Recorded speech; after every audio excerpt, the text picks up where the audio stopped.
Good morning. It was just over a week ago in New London when suddenly and unexpectedly the clock tower of the First Congregational Church fell smashing through the roof. Miraculously, no one was killed, and the one woman in the church building at the time survived. Here to talk about what happened and what's being done in the wake of that collapse is New London Mayor Michael Passero. Mayor, thanks for being with us. Oh, my pleasure. Tell us about how you found out this news. What we all saw the aftermath in the hours after on social media, on TV, and thought, wow. What did you hear and see? And take us through that day. Well, first of all, the church is right next to City Hall. So it's a structure that I literally, from my desk, look at every day and have looked at every day for the last 8 years. And my assistant is in the office next to me overlooking the site. The chief administrative officer is in the next office overlooking the site. I was not in my office. Both of them were. So they're working normally, and the event happened right out the window. Right in front of them.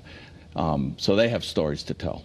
I was at the Thames Club 1 block up the street. The Rotary lunch was just concluding. I'm leaving the Thames Club as the fire trucks are going down State Street. I'm thinking false alarm, some fire alarm went off, false alarm, something like that.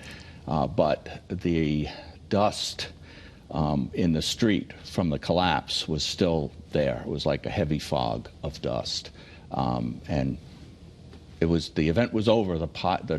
Unfortunately, that grand structure was completely fallen in on itself. And obviously, as we said in our introduction, amazing to not have any injuries to report. But we're showing the pictures now of what it looked like that day. You called it that day heartbreaking. And does some of that come? I mean, the city's skyline, a very historic skyline, has changed forever. Is that part of what was heartbreaking to you?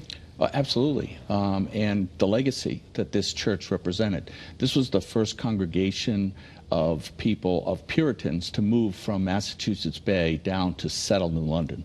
So they built this church at the height of the city's wealth in around 1850, and it was part of the city's history from the very beginning. Yeah, besides the skyline being changed forever, we also lost a very, very important piece of our history when this church fell. And none of it, unfortunately, was salvageable. Tell us about what's happening at the site now, where it's all down. There's Manafort Brothers crews out there, working on that demo. What happens next? Well, it's pretty incredible. The demolition started almost immediately because the structure that remained was so unstable. We got through the initial incident without any injuries, which was incredible if you think about it. They managed to complete the demolition in just about a week. So they wrapped up on Thursday, and it's going to take them, it took them probably Friday or Saturday to demobilize. And we're going to have the site completely secured, signage. The site is going to be, off limits. Because it's a pile of rubble, and somebody could get hurt if they tried to get in there. There's one section of the building, a modern addition, that is also condemned, so that'll be off-site. So the site will basically be secured. The next step now is for the property owner, the city, to work with DEP and develop a remediation strategy. The site is just basically considered a brownfield at this point, and has to be remediated. I know early on there were a lot of questions about insurance coverage, who would pay for this. Is there any clarity on that? Is this going to be a bill that falls to the city? Unfortunately, at this point, there still is not any clarity on that issue. So if no one else pays, the city will have to absorb the cost? Yeah, well, the city took out the contract with the demolition company. We had to move forward immediately. We'll be hoping, for the sake of the taxpayers, that bill is covered.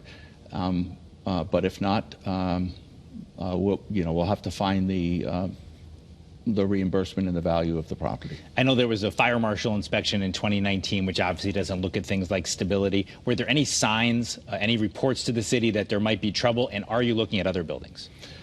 So prior to the incident, there was no reports that this steeple was in any kind of structural demise or imminent collapse. Of course, beginning immediately after it collapsed, there's all these rumors and people claiming that they thought there was a problem with the steeple, but there was no official, and obviously the congregation did not suspect any problem. with the structure. So, nobody knew that this was imminent. It certainly is a wake-up call, and we are going to develop a process within the city to work with property owners of historic structures, especially some of the remaining steeples in the city, to make sure that they have a structural analysis that reassures us that these structures are stable. Because you talked about this was built in the height of the city's wealth, which was way back in 1850. And then on top of that, a lot of these churches have limited funds. There had been a structural report done by the prior owner in 2011, and it's unclear what happened after that. So is that one of the concerns, that you have that perfect storm of cool, old, big, historic structures because of what your city is, and maybe the owners don't have the funds to do what's needed? Is that part of it? Yeah, well, I think this is going to be a much larger public debate in the state. We're going to have to decide if we want to preserve our historic structures, especially the churches, because the congregations are likely not capable of maintaining those structures. So it's going to probably take public funds if we want to preserve our history. We certainly, nobody wants something like this to happen again, and if we knew about it beforehand, it was likely that it would have took public funds to preserve this structure, that congregation probably wasn't going to be able to, to provide those financial resources. And I think that situation is repeated not only across my city, but probably across the state. All right, Mayor Michael Passero, thank you so much for being with us here on CT24, giving our viewers an update. Thank you.